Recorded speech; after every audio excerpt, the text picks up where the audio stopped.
પાંચમું ચેપ્ટર માનવતા મરી પરવારે નથી. યુસુફ આંખ થોડી ઉઘાડી. તેના બધા અંગોને તીવ્ર વેદના થતી હતી. તેની આંખ ફરી મીચાઈ ગઈ, પણ તેની જીભ થરથરતી હતી. તેને ખૂબ તરસ લાગી હતી. તેણે ફરી આંખ ઉઘાડી આજુબાજુ જોયું. ત્યાં તેને થોડું થોડું યાદ આવ્યું.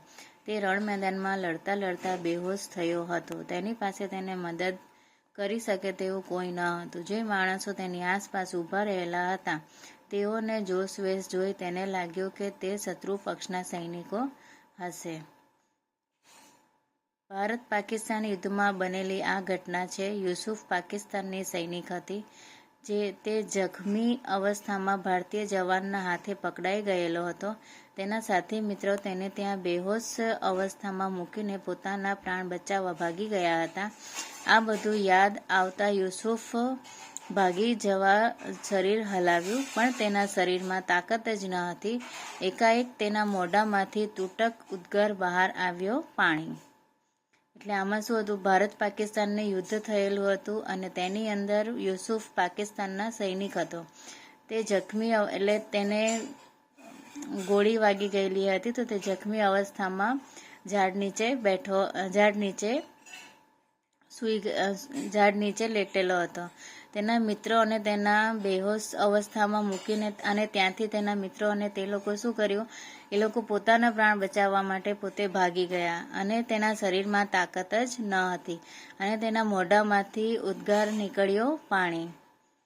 હવે આપણે આગળ વાંચીશું. યુસુફની આસપાસ હરી નામનો ભારતીય જવાન પહેરો ભરી રહ્યો હતો. તેના કાને પાણી શબ્દ પડ્યો. તેની પાસે પાણીની બોટલ હતી. તેમાં થોડું જ પાણી બચ્યું હતું.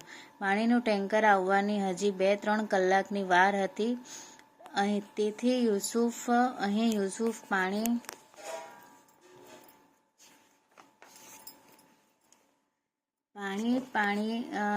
પાણી કરતા તરફડતો હતો. હરીનું મન એકાએક દ્રવી ઉઠ્યું.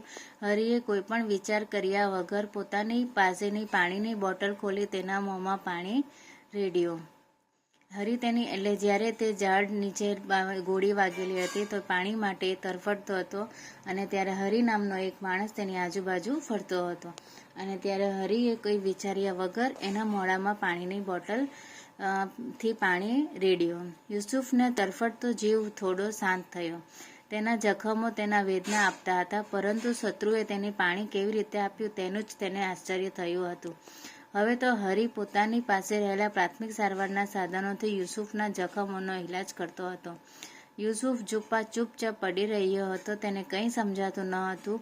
દવાથી જખમોની વેદના ઓછી થઈ, પણ યુસુફ નાસી શકતો ન હતો કારણ કે તે હરીનો કેદી હતો.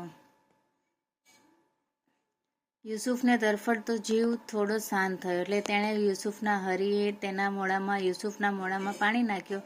તેથી તેનો યુસુફના જીવને થોડો શાંતિ મળી અને તે પણ કોણ હતો? તે શત્રુ હતો. હવે તે હરી પોતાની પાસે રહેલી પ્રાથમિક સારવારના સાધનથી યુસુફના જખમનો ઇલાજ પણ કરતો હતો. અને હરી જ એમનો કેદી પણ હતો. તેથી હરી પણ તેને છોડીને નાસી શકતો ન હતો. અને હવે આપણે આગળ જોઈએ. રાત પડી. હરી માટે જમવાનું આવ્યું. હરી પોતાની પાસે યુસુફને પણ આગ્રહ કરી જમાડ્યો. યુસુફે અલ્લાહના હાથે જોડ્યા અને કહ્યું, એ અલ્લાહ, તું કહે કે તે સાચું જ છે. હરી બંને એકલા જ હતા. યુસુફ જખમી હાથ વડે હરીના પગ પકડ્યા અને કહ્યું, હુજુર, હું તો દુશ્મન દળનો સૈનિક છું. આજે આપે મારા ઉપર આ મહેરબાની કેમ કરી? એટલે હરી અને યુસુફ બંનેની વચ્ચે વાતચીત ચાલુ થઈ અને તેમાં યુસુફ મુસલમાન હતો અને હરી હતો હિન્દુ હતો. અને યુસુફે જખમી હાથ વડે હરીના પગ પકડ્યા અને કહ્યું, હુજુર, તું દુશ્મન દળનો સૈનિક છો. હું સૈનિક છું. આપે મારા ઉપર આ મહેરબાની કેમ કરી? એણે સવાલ કર્યો. હરી હસતા હસતા બોલ્યો, એમાં વિશેષ શું છે? અત્યારે તું દુશ્મન નહીં પણ એક માણસ છે. માણસને મદદ નહીં કરે તો પછી માનવતા બચશે કેવી રીતે? એટલે હરી શું કરે છે? હરીએ યુસુફને મદદ કરી તો યુસુફ હરીને પૂછે છે કે તે દુશ્મનની મદદ કેમ કરી? તો હરી શું બોલે છે? અત્યારે તું માણસ છે તો માણસ જ એક જ્યારે મુસીબત આવે ત્યારે એક માણસ જ બીજા માણસની મદદ કરે. યુસુફની આંખો કૃતજ્ઞતા અને આનંદથી ચમકી ઉઠી. હવે આપણે આગળ શબ્દાર્થ વાંચીશું. તીવ્ર, ઇન્ટેન્સ, વેદના, પેઇન, રણ મેદાન, બેટલફિલ્ડ, બેહોશ, અનકોન્શિયસ, ઘટના, ઇન્સિડન્ટ, તાકાત, એનર્જી, તરસ, થ્રસ્ટ, જખમ, ઇન્જરી, પ્રાથમિક સારવાર, ફર્સ્ટ એડ, ચૂપચાપ,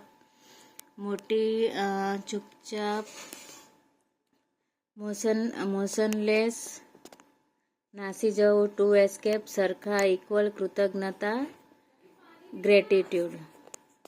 રૂઢિપ્રયોગ. હૃદય પીગળવું, ટુ ફીલ પીટી, હાથ જોડવા, ટુ પ્રે. હવે આપણે આગળ જોઈએ સ્વાધ્યાય. પ્રશ્નોના ઉત્તર એક એક વાક્યમાં આપો. યુસુફ કેવી રીતે બેહોશ થયો હતો? યુસુફ રણના મેદાનમાં લડતા લડતા બેહોશ થયો હતો.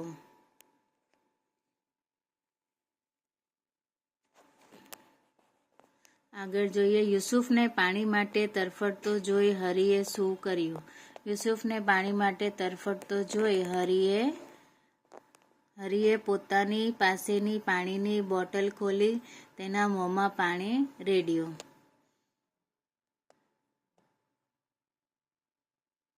યુસુફના જખમોનો ઇલાજ કોણે કર્યો? યુસુફના જખમનો ઇલાજ હરીએ કર્યો. યુસુફની આંખો કેમ ચમકી ઉઠી? યુસુફની આંખો કૃતજ્ઞતા અને આનંદથી ચમકી ઉઠી. આગળ વાંચીએ આપણે. નીચે આપેલા પ્રશ્નોનો સવિસ્તાર ઉત્તર આપો. યુસુફે અલ્લાહને શી પ્રાર્થના કરી? તો યુસુફે અલ્લાહને પ્રાર્થના કરી કે હે અલ્લાહ, તું કહે છે તેમ સાચું છે, બધા જ માનવી સરખા છે, તે મારા ઉપર કૃપા કરી છે. હરી હસતા હસતા શું બોલ્યો?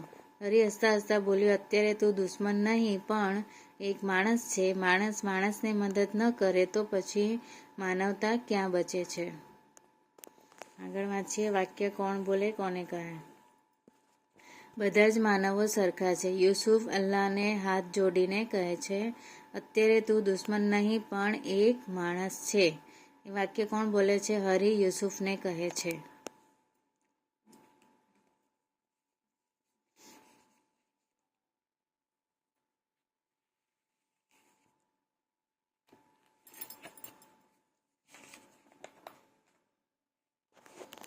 હવે આગળ વ્યાકરણ લેખન છે. રૂઢિપ્રયોગનો વાક્યમાં પ્રયોગ કરો. બેહોશ થઈ જવું, બેભાન થઈ જવું. ઓરડામાં પ્રવેશતા જ વિચિત્ર ગંધથી જલા બેહોશ થઈ ગઈ. શબ્દ કાને પડવો, સાંભળવું. ચોર શબ્દ કાને પડતા જ વોચમેન ઝબકી ગયો. આંખો ચમકી ઉઠવી, ખુશી થવી. પોતાના રક્તદાનથી બાળકની જિંદગી બચી ગઈ તે પંકજભાઈની આંખો ચમકી ઉઠી. મન દ્રવી ઉઠવું, દયા આવવી. પીડિતાની વેદના જોઈને મારું મન દ્રવી ઉઠ્યું. સમાનાર્થી શબ્દવાળા વાક્ય પાઠમાંથી શોધીને લખો. પીડા. તેના બધા અંગોને તીવ્ર વેદના થઈ હતી. પીડાની જગ્યા પર શું આવશે? વેદના. શક્તિ. તેના શરીરમાં તાકાત જ ન હતી. શક્તિનો સમાનાર્થી શબ્દ તાકાત. બેભાન. તે રણ મેદાનમાં લડતા બેહોશ થઈ ગયો. બેભાન એટલે બેહોશ. સમાનાર્થી શબ્દ છે. હવે આગળ સાચી જોડણી સુધારીને લખો. સૈનિકની જોડણી છે, પછી ભારતીય, પ્રાથમિકતા અને દુશ્મન.